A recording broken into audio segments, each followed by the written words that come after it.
Hey guys, welcome back to the channel. We're checking out a video titled Things I Hate About Living in the US.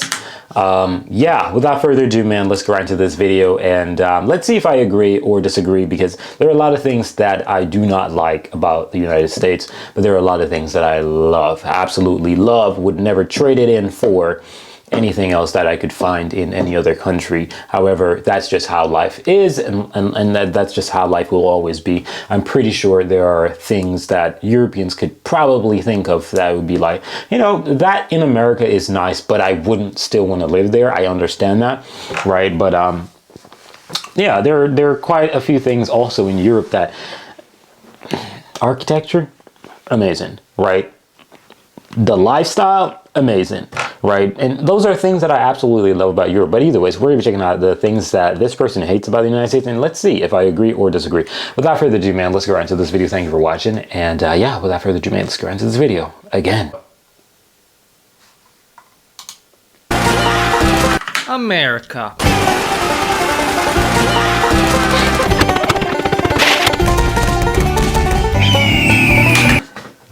Yeah. Hey, I'm sorry. Shout out to South Carolina, North Carolina, Florida. But yeah, yeah, I love me some trucks. I love them. I get them. They're very bad for the environment.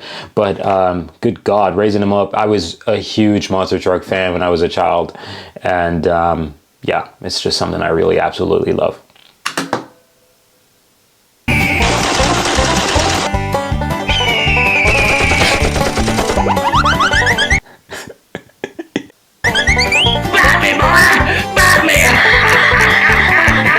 Land of the free, home of the brave, and the place where I spent 9 years of my life. It is a vast country with diverse landscapes, gigantic cities with millions of people from all walks of life, which truly makes the country a place like no other, because of which there's so many things to love about it. However, this video is not about that, but all the things that really soured my pickle while living in the country. If you want me to do a part 2 about all the things I loved about living in the US, let me know in the comment section down below. So, without further ado, let's begin. Now, Rushmore! One of the first things that really went up my nerves while living in a land of cardiovascular complications is the weather. Before you say anything, yes, America is a huge country with a bunch of different climates and biomes where the weather can vary quite drastically from state to state. However, that's not gonna stop. That looks like something out of Florida, South Carolina. It just looks like something like it, man. Hurricanes are terrible, dude. Terrible. From big. I, like any other Eastern European immigrant who is too poor to afford living in New York or LA, ended up in the Midwest, more precisely, the Great Lakes region.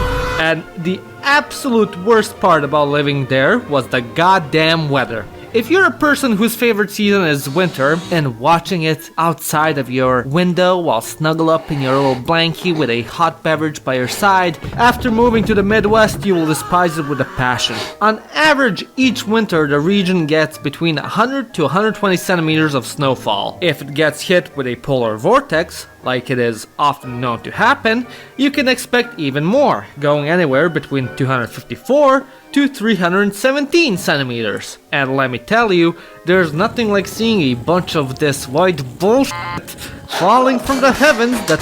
I get this perspective, but the fact that I now live in North Finland, this morning was minus 20 outside, it really doesn't do anything to me, honestly, because like, I think North Finland is probably 10 times worse than the United States when it comes to these type of climate, right? In certain areas, to me, right? But I get the point. The weather can be a pain in the ass, because he's talking about Midwest, blah, blah, blah, snow, whatever.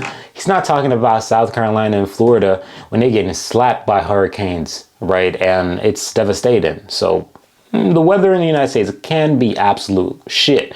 But for places in Europe, you guys have shit weather every now and then, but I really don't think Europe suffers from shit weather. To be honest, like, just the climate, the geography of the United States in terms of like earthquakes and all these other things, like probably the worst thing is Iceland, because I think Iceland has freaking volcanoes, right?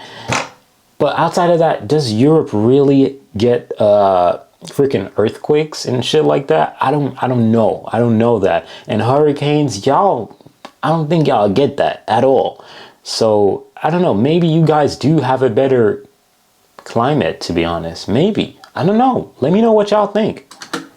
Will ruin my day. Instead of feeling comfy at home, you're forced to get your ass out and spend the next several hours shoveling the bullshit off the sidewalk so you don't get Saul Goodman called up on your ass if some bozo who doesn't know how to walk slips on your property and breaks his skull and somehow makes it your fault. And you know this wouldn't be that bad if you had to do it so often. But as it snows so much, more often than not, you have to get out and clear the driveway and sidewalk several times in a day and spend even more time clearing the sack of white shit. Also, because this region is incredibly car dependent, you with no surprise have to use your car daily to basically go anywhere. And because Eve had to eat that goddamn apple in the Garden of Eden, God just had to curse the region with this crap. So, when you're driving on the freeway, or hell, even the streets, when it starts snowing, it becomes incredibly dangerous as your car can go into an autistic meltdown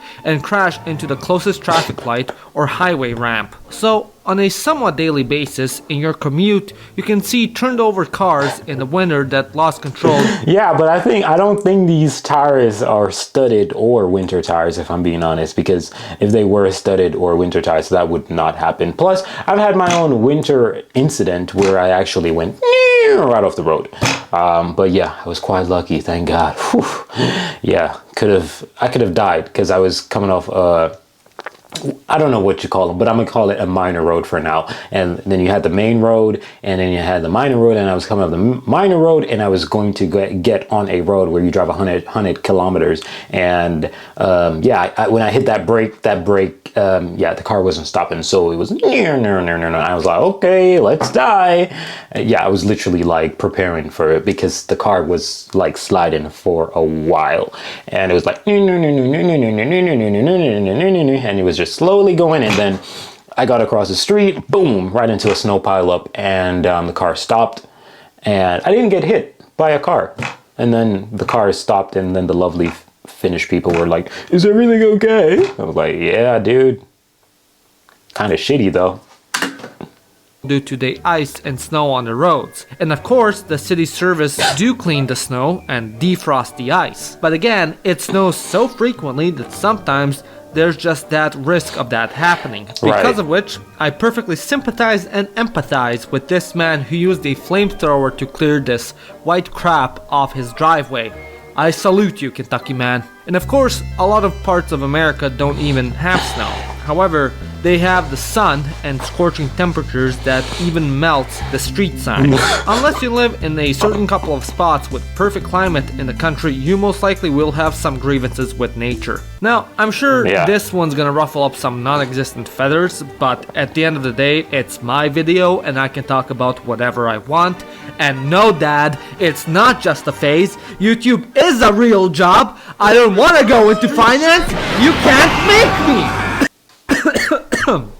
Anyways, ever since like the 1920s or so, America has been in a culture war, which encompasses a wide variety of political issues that has progressively evolved and become ever so prominent in day-to-day life in the country. Particularly since 2012 and the adoption of the internet and social media into everyday life, it too has become quite prevalent and practically unavoidable in your everyday life, especially if you live in a big city. Essentially, everyone and everything is constantly trying to shove their political beliefs down your throat, be it via Black Lives Matter banners and pride flags hanging on storefronts, lawn signs saying Trump. Yeah, I get this perspective, honestly do. And the thing is, it's not that I'm saying it's bad to support Donald Trump. It's bad to support the Democrats, Hillary Clinton, Joe Biden, or Kamala Harris. I'm not saying it's bad to support whoever you want. You're a free human. Do as you freaking want. It's your freaking life. Just don't hurt anybody. It's that simple. Anyways, so you are free to do that, but the fact that I think a lot of humans try to force other people to be like them is the biggest issue I have with humanity. Like, just go out there and live, dude. Like, you want to vote red, vote red. You want to vote blue, man. It's your freaking vote. Do as you please. But just don't get on your bro, your girl, your mom, your dad if they're voting something contrary to what you're doing. Like, dude, it's choice, man. We are humans. We all have choices. Do whatever the heck you want. Just let's not bring that into our day-to-day life. You know, like we going outside to play some basketball, we talk about politics. Cut the bullshit. I don't want to hear about it. You know what I'm saying? There's some people who are for politics. They don't want to hear about politics, and some people who are just so embedded in politics, you know, and that's just the culture in the United States, and it's kind of hostile in most environments that you go, because people just, you know, they're so stuck on their belief and they just cannot accept the fact that other people don't share the same belief, and we're humans. We're gonna share the same. We're gonna share the same and different beliefs. 2024, or a bumper of a car being showered in political stickers to own the conservatives or libs or whoever the hell. As a militant centrist, it is quite annoying to be constantly exposed to political beliefs of strangers who just have to tell the world despite no one asking. And if this was just the case with stupid stickers and signs, that would be fine. Yeah. However, both at school and work in America, you also get this culture war bullshit shoved down your throat. For example, when I was in my junior year in high school, I had this English teacher who, on the first day of the school year, asked us to write an essay about ourselves. I wrote one about what my passions are, my hobbies, and stuff like that. When I got back my essay, I got a grade lower from an A because I didn't write about my experience of being Serbian, which the teacher wrote on my paper. Now, I didn't mention anything in the essay about my nationality, and the teacher only knew of it because she asked me where I was from because she noticed my accent. And it's something that really pissed me off, because ultimately the other shit about me didn't seem to matter just because my experience as X group. And this wasn't an isolated incident. Throughout my school years, I've had numerous different teachers in high school where one announced, we're not even gonna go over American writers in our literature class because, and I quote, they're white old men and there's already enough literature from their point of view. And regardless of class, be it English, history, psychology, or whatever, the teachers would bring up identity politics, the elections, Orange Man bad, etc. And I really despised it. Don't get me wrong, there's nothing wrong with having strong political beliefs, but man, I came to school to learn, not to have some fucking middle-aged person's political beliefs shoved down my throat and have to look at political banners in my state-run school, which I'm obligated to spend 6 hours of my day in. At work, this also happened, although not as extremely. Yeah, you'd have your sensitivity training, and if you worked at some more progressive office, you'd have some other type of culture war, political BS training as well, but it mainly manifested via the coworkers often bringing up these topics, which wasn't as bad as I've never seen that guy like that. I literally always see them on TikTok, both of these guys. It's crazy. They do some crazy skits in other aspects of daily life, but still annoying. Speaking of work, since I was 15, I worked a variety of service jobs in the US up until I was 18 when I left. Throughout that time, one of the things that really got on my nerves. It's crazy how many American memes I've seen in this. Like that guy that did the flip, he always does that. He literally does that as he dances, if I'm not mistaken, but yeah. Was crazy. The work culture and etiquette. A lot of the times, the managers they had egos large enough to reach the moon. Many acted as if they were training a platoon of elite Navy SEALs and not managing a team of 16-year-old cashiers and shelf stockers at Walmart who were just there to make enough money to buy a used-up 2007 Toyota. The lower management would take their positions way too seriously and definitely look down on you because, hey, they earn just a couple more dollars than you. At the workplace, they, and also the bosses, would insist you constantly do something even if the place was deader than a 70-year-old uterus. They'd love to say things such as, if you have time to lean, you have time to clean, and other similar slogans. For contrast, before my channel blew up, at the places I worked in Serbia, including McDonald's, McDonald's and an accounting office, the management was much more chill and acted as one of the crew rather than above it. If there was nothing to do, no one would scream at you to pretend to be busy to save some sort of face. Sure, the salaries were a complete joke, but your employers would treat you with much more dignity. The other thing about work culture that particularly sucks is the forced happiness. If you work in the service industry in America, you are forced to put on a smile, make small talk with the customers and pretend like you care about whatever they have to say. As at restaurants, the servers come and check up on you every 10 to 15 minutes to see if you need anything, and it's quite annoying because I just wanna enjoy my meal and have a nice conversation with whoever I'm with. If I need you, I'll just put up my hand and tell you if I need. Yeah, this is actually pretty valid as well. Definitely work life in the United States is nothing comparable to Europe. And the waiter situation, it's definitely a situation that if you're not American, you're not gonna really like it. There are Americans who don't like it as well, but majority of Americans do like it. But if you're not American, then you're going to totally hate it because you're definitely not going to be used to that because it's going to come off annoying.